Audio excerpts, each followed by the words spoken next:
ముంబైకి చెందిన ఒక 80 ఏళ్ల వృద్ధునికి పెద్ద సమస్య వచ్చి పడింది. అతని నిర్వాహకం చూసిన అతని ఇంటి సభ్యులు తలలు పట్టుకుంటున్నారు. చుట్టుపక్కల వాళ్ళు ఇదే పోయే కాలం స్వామి, ఈ వయసులో నీకు అని చెప్పేసి అతను చూసి కాకుల్లా బొడుతున్నారు. ఇంటి పెద్దగా ఈ వయసులో మీరు మాకు అండగా ఉండి మంచి చెడ్డలు చెప్పాల్సింది పోయి మీరే తప్పులు చేస్తున్నారు ఏంటి స్వామి అని చెప్పేసి బాధపడుతున్నారు. ముంబైకి చెందిన ఒక వృద్ధుడు, వయసు 80 ఏళ్ళు ఉంటాయి, బాగా స్థితిమంతుడు, 50 కోట్ల ఆస్తిపరుడు, కొడుకు కోడలు పెద్ద పెద్ద జాబ్స్ చేస్తున్నారు, మంచి మల్టీనేషనల్ కంపెనీలో జాబ్ చేస్తూ ఉంటారు. ఇతను తన రిటైర్మెంట్ జీవితాన్ని ఎంజాయ్ చేస్తున్నాడు. ఇతని జీవిత భాగస్వామి కొంతకాలం క్రితం చనిపోయారు. ఈ వయసులో ఆయనకి ప్రేమ పిచ్చి పట్టింది. తనకు మనవరాళ్ళ వయసులో ఉండే వన్ ఫైన్ డే ఏం చేయాలో తెలియక సోషల్ మీడియా అకౌంట్ లో ఒక అకౌంట్ తెరిచాడు. ఆ సమయంలో అతనికి కమలి అనే అమ్మాయి అకౌంట్ ఆకర్షించింది. పనిలో పనిగా ఆమెకు కూడా ఫ్రెండ్ రిక్వెస్ట్ పెట్టాడు. కానీ కమలని అతని ఫ్రెండ్ రిక్వెస్ట్ ను రిజెక్ట్ చేసింది. కానీ కొన్ని రోజుల తర్వాత అదే కమలని అకౌంట్ నుండి ఆ వృద్ధునికి ఫ్రెండ్ రిక్వెస్ట్ వచ్చింది. వెంటనే అతను ఆమె ఫ్రెండ్ రిక్వెస్ట్ ను యాక్సెప్ట్ చేశాడు. అప్పటి నుండి వారిద్దరూ ఆన్లైన్ లో చాటింగ్ చేయడం మొదలు పెట్టారు. కొంతకాలం తర్వాత వారిద్దరూ తమ వాట్సాప్ నంబర్లను కూడా షేర్ చేసుకున్నారు.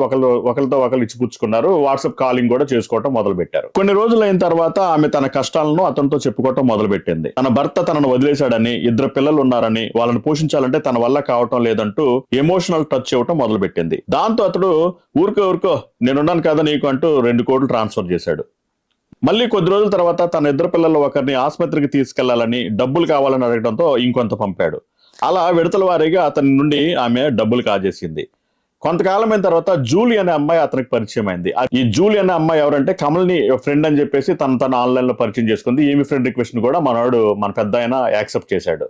ఒకే టైంలో ఇద్దరితో మనోడు చాటింగ్ చేయటం మొదలు పెట్టాడు. అదే టైంలో ఒక జూలీ కూడా తన వాట్సాప్ నంబర్ ఇవ్వడంతో ఆమెతో కూడా మన పెద్ద ఆయన గంటల తరబడి ఫోన్ లో కాల్ చేస్తూ ఆమెతో టైం స్పెండ్ చేయడం మొదలు పెట్టాడు.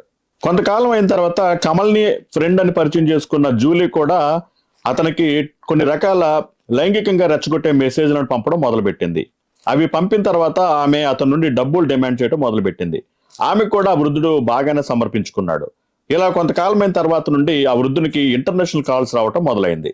క్యాథరిన్ అనే మహిళ పేరుతో ఇండియా అవతల నుండి వృద్ధునికి కాల్ వచ్చింది. ఆ క్యాథరిన్ అనే అమ్మాయి తనను కమల్ని చెల్లెలుగా పరిచయం చేసుకుంది. ఆమెతో కూడా అతను ఫ్రెండ్షిప్ చేయడం మొదలు పెట్టాడు. ఇప్పుడు ఏకకాలంలో 3 పెద్ద ఆయన చాటింగ్ చేయటం, వాట్సాప్ కాల్స్ మాట్లాడటం చేస్తున్నాడు. కొన్ని రోజుల తర్వాత ఈ క్యాథరిన్ అనే అమ్మాయి తన అక్క కమల్ని చనిపోయిందని, ఆమె ఆసుపత్రి ఖర్చులకు 50 లక్షలు అయ్యాయని, వాటిని పంపితే తాను అతను పెళ్లాడుతానని చెప్పింది. దాంతో అతడు 50 లక్షలు పంపాడు. ఆ తర్వాత ఇంకో మహిళ తెర మీదకి వచ్చింది.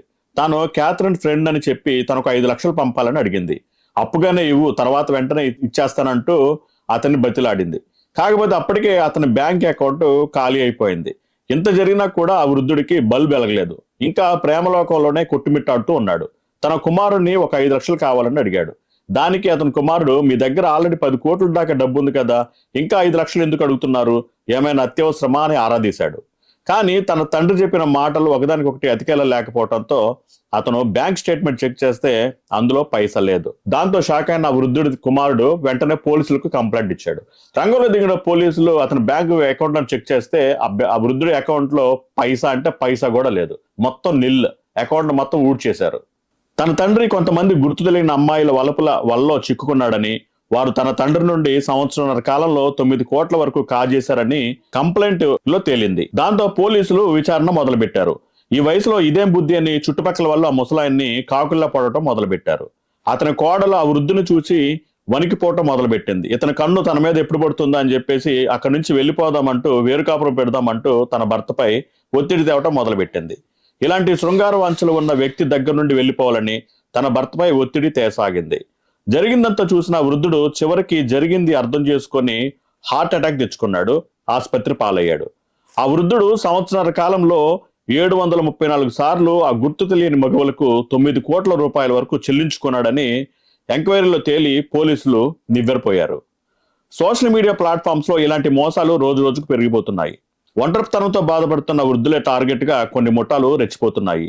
సోషల్ మీడియాలో మీరు మాట్లాడుతున్న, చాట్ చేస్తున్న అవతల వ్యక్తి నిజమైన వ్యక్తా కాదా, మోసగాడా కాదా అనే దానికి సంబంధించి కొన్ని రకాల సూచనలు ఉన్నాయి. వాటిని గమనించండి.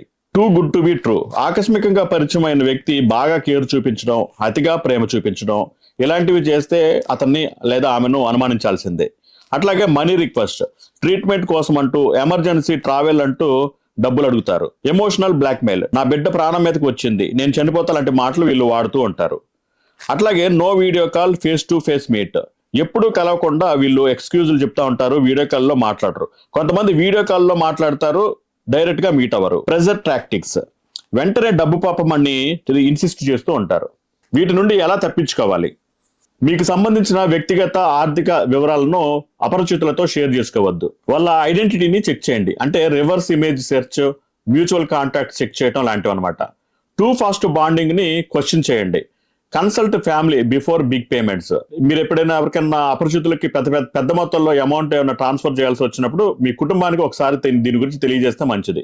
అనుమానాస్పదంగా ఉన్న అకౌంట్ల గురించి సైబర్ పోలీసులకు కంప్లైంట్ చేయండి. ఫ్రెండ్స్, సోషల్ మీడియాలో ఫ్రెండ్షిప్లు చేయడం తప్పేం కాదు, కానీ ఫ్రెండ్షిప్ చేసేటప్పుడు మాత్రం మీరు జాగ్రత్తతో ఉండటం అనేది చాలా మంచిది. అందరినీ అనుమానించమని చెప్పడం లేదు, కానీ కాస్త జాగ్రత్తగా ఉండండి. వాళ్ళ యొక్క ఐడెంటిటీని గమనించండి, వాళ్ళ యొక్క చేష్టలు గమనించండి. వాళ్ళు స్కామర్లా కాదా అని చెప్పేసి లోతుగా పరిశీలిస్తే వాళ్ళు ఎలాంటి వాళ్ళు అనేది మీకు ఐడియా వస్తుంది. వాళ్ళు కనుక స్కామర్స్ అనిపిస్తే వెంటనే సైబర్ క్రైమ్ పోలీసులకు రిపోర్ట్ చేయండి. ఈ వీడియోని పెద్దలతో, పేరెంట్స్ తో షేర్ చేయండి. వారు ఎక్కువగా టార్గెట్ అవుతారు కాబట్టి. ఇంట్లో ఒంటరిగా ఉన్న మీ పెద్దలతో టైం స్పెండ్ చేస్తూ ఉండండి, లేకపోతే వారు ఒంటరితనానికి లోనే ఇలాంటి స్కామర్ల వల్ల పడే ప్రమాదం ఉంది కనుక జాగ్రత్త వహించండి. అలాగే ఫ్రెండ్స్, మీకు తెలిసిన వారిలో ఎవరికైనా ఇలాంటి అనుభవం ఎదురైతే కామెంట్ లో తెలియజేయండి. అలాగే దాన్ని వాళ్ళు ఎలా ఫేస్ చేసి బయటపడ్డారో కూడా తెలియజేయండి.